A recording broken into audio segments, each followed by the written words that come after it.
নে ওরে বাবা, কোনো রকম বালায় বালায় সবের মাথার যে দুবাটা সোয়াইতাম পারছি, তখন আবার খাওয়ার ব্যবস্থা করতে লাগলো।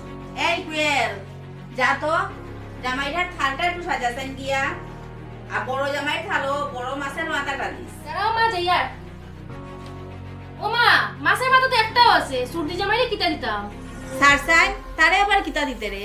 হে আমার এই কিতা আনছে আনছে তো আনছে সস্তার একটা ছাপা শাড়ি। বড় জামাই আমার কতটা দিছে, আমার গরমে কষ্ট হয় দেখিয়া আমার লাগে একটা কুলার আনছে, কত কিচ্ছু আনছে। আর হে একটা অপদার্থ, তারে আবার কিতা দিতে, যেটা দেওয়া হয়েছে ওটাই বেশি। মা, ও মা, শুনো না, আমরা কিন্তু 2 দিন থাকবো, তোমার জামাই আর আমি। থাক না, খুব ভালো কথা। 2 দিন এখানে থাকতে বে, তোরা 1 সপ্তাহ থাক, তোরা থাকলে আমার ভালো লাগবে। ও মা, দিদি থাকবো তো আমিও থাকবো, আমিও থাকি না কয়েকদিন। সেনে বে, তোরা আবার থাকতে কিতা, নিমন্ত্রণ করছি আইসোস, ওন খাওয়া দাওয়া কর আর বাড়ির যা, থাকা থাকি কিতা। তুমি এরকম কেন করে মা? দিদি থাকতে পারবো যে আমি থাকলে কিতা? আগে বর্দির জামার মতো আর চেষ্টা করো। আইসো তো নিয়া ও এক সস্তার শাড়ি, অপদার্থর মতো আইলে তো এরকম ব্যবহার হইতে লাগবে।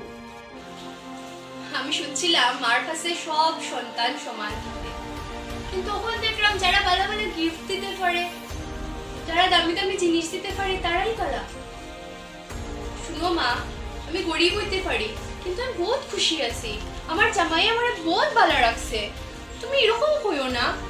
তুই আর মাতিস না, তুই মুখ কেন শরবত বাস করে, বড় ভাত নাই খানি নাই আর আসস লম্বা লম্বা মাতো। সি মাসি, তুমি এরকম কইতে পারলাই? তোমরা 70 টাকার মাফ কাটে দিয়া কেমনে বিচার করতে পারো?